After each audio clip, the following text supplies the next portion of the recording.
गढ़मुक्तेश्वर के कार्तिक के मेले में 25 से 30 लाख लोगों के जुटने की संभावना है। पश्चिमी यूपी का कुंभ कहे जाने वाले इस मेले में लंपी की वजह से पशु मेला नहीं लगेगा। इससे दूर दूर से आने वाले पशुपालक थोड़े निराश जरूर हैं, लेकिन इस मेले की क्या खासियत है, देखते हैं हमारे सहयोगी रविश रंजन शुक्ला की ये ग्राउंड रिपोर्ट।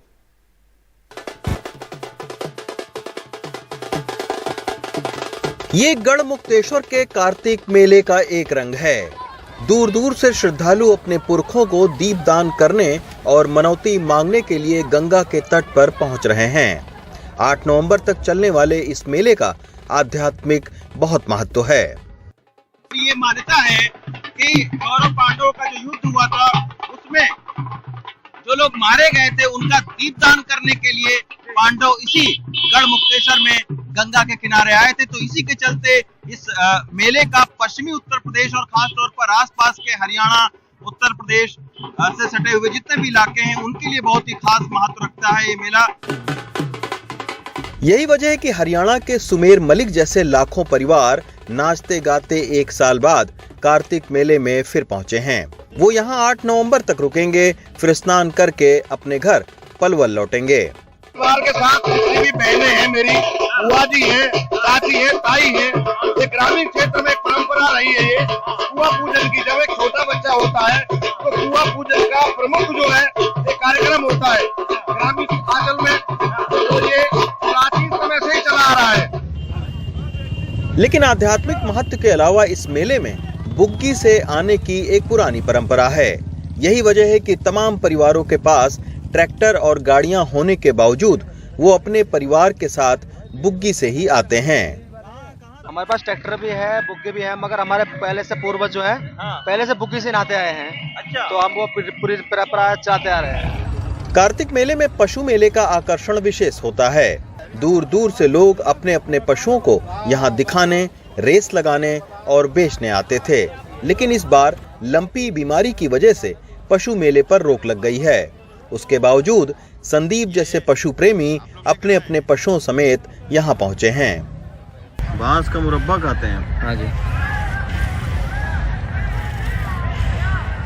शौकीन बहुत है फोटो का शौकीन है। अच्छा, शौकीन भी बहुत है फोटो का। गंगा नदी के किनारे लगने वाला ये मेला हापुड़, मेरठ और अमरोहा की सीमाओं तक फैला है।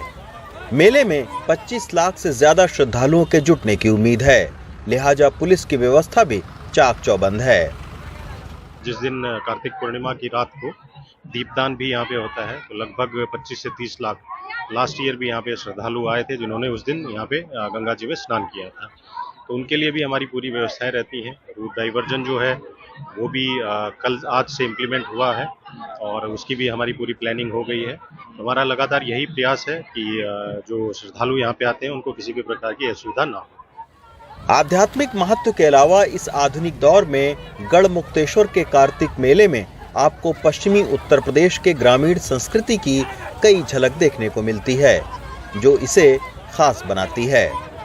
गढ़मुक्तेश्वर से अदनान के साथ रविश रंजन शुक्ला, एनडीटीवी इंडिया।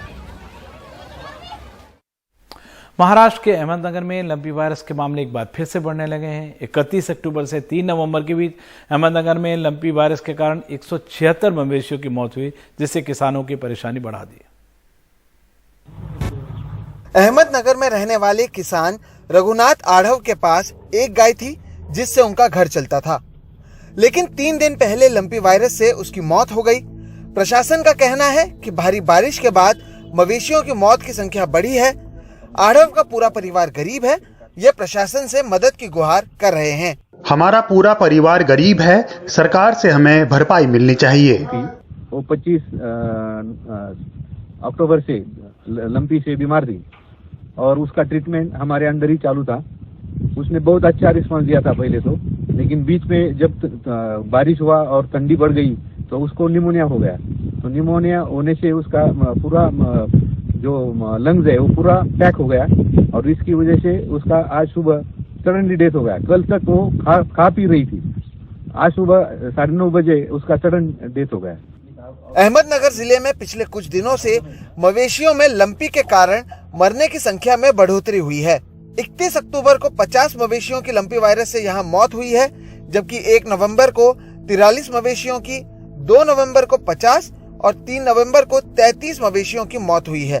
यानी 4 दिनों में केवल अहमदनगर में कुल 176 जानवरों की मौत हुई है। राज्य भर में लंपी वायरस के कारण मवेशियों की मृत्यु के लिए सरकार ने 9.49 करोड़ रुपए की मदद किसान को की है। मिशन मोड में अब टीकाकरण का काम भी शुरू किया गया है। प्रशासन का कहना है कि कम उम्र के मवेशियों में मरने की संख्या बढ़ी है। पहले जो वैक्सीनेशन हम लोग कर रहे हैं अगस्त महीने से, तो उसमें जो वैक्सीनेशन का जो प्रोटोकॉल था, उसमें हम लोग 4 महीने से पहले जो बछड़े थे उनको वैक्सीनेशन एडवाइज नहीं किया था। तो अभी 1-2 महीने के होने के बाद अब जो बच्चे उस वक्त 2 महीने के थे वो 4 महीने के से आगे हो चुके हैं, और जो कि उनको वैक्सीन नहीं मिला था वो बीमार पड़ रहे हैं। तो अभी हमने एक स्पेशल ड्राइव लिया है जिसमें ऐसे जो बछड़े हैं जो उस वक्त हम वैक्सीनेशन नहीं कर पाए थे, उनको हम स्पेशल ड्राइव लेके अभी वैक्सीनेशन का उनका काम चालू है।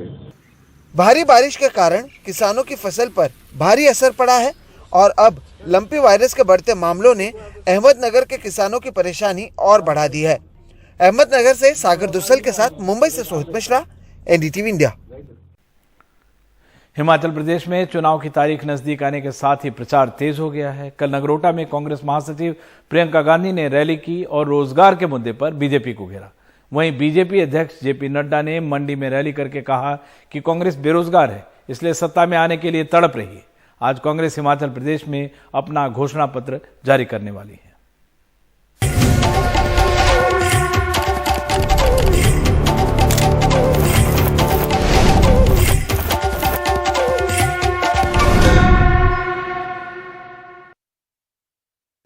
जनता महंगाई से मुक्ति मांगती है। आप कहते हैं कि लीजिए जीएसटी लीजिए और टैक्स लीजिए, 1 रैंक 1 पेंशन, ये तो नहीं हो सकता, मगर अग्निवीर स्कीम हो सकती है।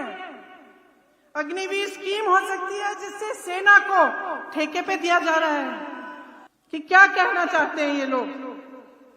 आपको ना रैंक पेंशन देना चाहते हैं, ना रोजगार देना चाहते हैं, ना महंगाई कम करना चाहते हैं, कुछ नहीं करना चाहते अपने लिए, आपके लिए, सिर्फ अपने लिए, अपने स्वार्थ के लिए ये खड़े हैं आपके सामने। अटल जी ने दिया आपको इकोनॉमिक पैकेज, बद्दी बसा, नालागढ़ बसा, लेकिन 7 साल में कांग्रेस ने छीन लिया। और क्या कहा? कहा हरियाणा में मेरी सरकार है, पंजाब में हमारी सरकार है, हिमाचल को हम अकेला नहीं दे सकते, जम्मू में हमारी सरकार है। आज वक्त ऐसा बदला कि न वो हरियाणा में है, न पंजाब में है, और हिमाचल में तो गए ही गए। अब याद रखिए, हम सेवा करने वाले लोग हैं, वो मेवा खाने वाले लोग हैं। हम मिशन से काम करते हैं, वो कमीशन काम के लिए काम करते हैं। कितिए डहुए कितिए वो इसके लिए काम करते हैं। उनको सत्ता में आने की जल्दी इसलिए नहीं है कि उन्होंने आपकी सेवा करनी है। बेचारे बेरोजगार है बहुत दिनों से, इसलिए तड़प हो रही है। हिमाचल में चुनाव प्रचार। हिमाचल प्रदेश के कांगड़ा जिले में सबसे ज्यादा 15 विधानसभा सीटें हैं और कहा जाता है कि जो कांगड़ा जीतता है वही हिमाचल में सरकार बनाता है। यही वजह कि बीजेपी और कांग्रेस कांगड़ा में पूरी तरह से ताकत झोंके हुए। कांग्रेस महासचिव प्रियंका गांधी शुक्रवार को हिमाचल चुनाव प्रचार में कूद पड़ी।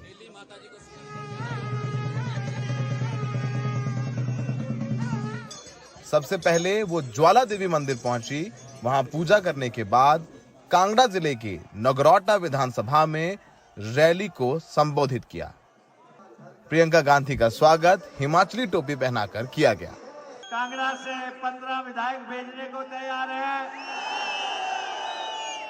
प्रियंका की रैली में कांग्रेस हिमाचल में एकजुट होने का संकेत देती नजर आई। प्रियंका के मंच पर हिमाचल प्रदेश कांग्रेस के अध्यक्ष प्रतिभा सिंह और नेता प्रतिपक्ष मुकेश अग्निहोत्री साथ नजर आए। प्रियंका गांधी ने अग्निवीर योजना से लेकर पुरानी पेंशन बहाली को लेकर बीजेपी को घेरा। 1 रैंक 1 पेंशन, ये तो नहीं हो सकता, मगर अग्निवीर स्कीम हो सकती है। अग्निवीर स्कीम हो सकती है जिससे सेना को ठेके पे दिया जा रहा है। आप अपने बेटों को सरहद पे भेजेंगे ताकि 4 साल बाद वो आके किसी ऑफिस में कोई कर्मचारी की तरह काम करेंगे। पुरानी पेंशन हम कहते हैं हम देंगे, किस आधार पर कह रहे हैं? इसलिए नहीं कह रहे हैं कि हम चुनाव के मंच पे खड़े हैं, हम इस आधार पर कह रहे हैं कि छत्तीसगढ़ में, राजस्थान में हमने किया है, हम दे रहे हैं पुरानी पेंशन। कांग्रेस पार्टी कहती है 1 लाख रोजगार दिलवाएगी, किस आधार पर कह रही है? मैं आपको ये नहीं कह रही हूं कि आप सबकी बात माने, मैं आपसे कह रही हूं कि आप परख के, अपने अनुभव से, अपने विवेक से अपना मन बनाइए। बीजेपी हिमाचल की सियासत में कांगड़ा का महत्व जानती है। यही वजह है कि गृह मंत्री अमित शाह और यूपी के मुख्यमंत्री योगी आदित्यनाथ ने कांगड़ा की अलग अलग विधानसभाओं में ताबड़तोड़ रैलियां की। बीजेपी के नेता हिमाचल में कश्मीर से 370 हटाने, राम मंदिर निर्माण और प्रधानमंत्री मोदी के चेहरे पर वोट मांग रहे हैं। कश्मीर में धारा 370 कांग्रेस ने जबरन लागू की थी, वह आतंकवाद की जड़ थी और होती भी क्यों नहीं, क्योंकि कांग्रेस का हाथ आतंकवादियों और अलगाववादियों के साथ जो था, उनको राष्ट्रीय सुरक्षा से मतलब नहीं था, उन्हें तो केवल अपनी राजनीति से मतलब था। और अयोध्या में राम मंदिर का निर्माण क्या कांग्रेस करा पाती? आज अयोध्या में भगवान राम का भव्य मंदिर का निर्माण हो रहा है ना? सभी लोग खुश हैं। भव्य मंदिर अगले वर्ष तक भगवान राम का भव्य मंदिर अयोध्या में बन गया। भाइयों बहनों, राणा जी ने बता ही दिया, कांग्रेस पार्टी एक डूबता जहाज है। ये पार्टी में राष्ट्रीय स्तर पर मां बेटे के अलावा कोई दिखाई पड़ता है, और हिमाचल में भी मां बेटे के अलावा कोई दिखाई पड़ता है। कहा जाता है कि कांगड़ा में जो सबसे ज्यादा सीटें जीतता है वही सरकार बनाता है। 2017 में यहां बीजेपी ने 15 में 11 सीटें जीती, सरकार बनाई। 2012 में कांग्रेस ने यहां 15 में 11 सीटें जीती, सरकार बनाई। 2007 में बीजेपी ने यहां 15 में 9 सीटें जीती, सरकार बनाई। कहते हैं जो कांगड़ा जीतता है वही हिमाचल जीतता है। कांगड़ा में 15 सीटें हैं, पिछली बार बीजेपी ने 11 जीती थी, इसीलिए कांग्रेस पूरी ताकत झोंक रही है। प्रियंका गांधी ने भी कांगड़ा में रैली की, सारे 15 प्रत्याशी यहाँ पर मौजूद थे और कांगड़ा से वो खास तौर पर अपील करके गई हैं कि उनको चुनाव जिताया जाए। और बीजेपी भी सबसे ज्यादा रैलियां कर रही हैं। अमित शाह से लेके नितिन गडकरी, राजनाथ, मुख्यमंत्री लगातार कांगड़े के दौरे पर हैं। सहयोगी अशोक माले के साथ नगरोटा से सौरभ शुक्ला, एनडीटीवी इंडिया।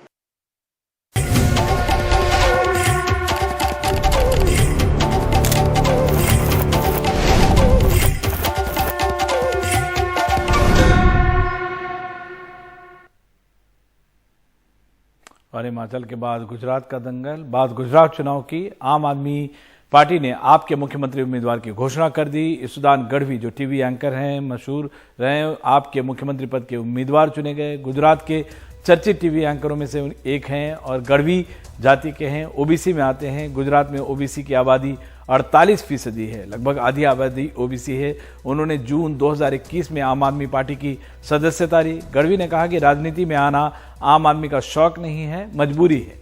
गुजरात के लोगों की पीड़ा मुझसे देखी नहीं गई।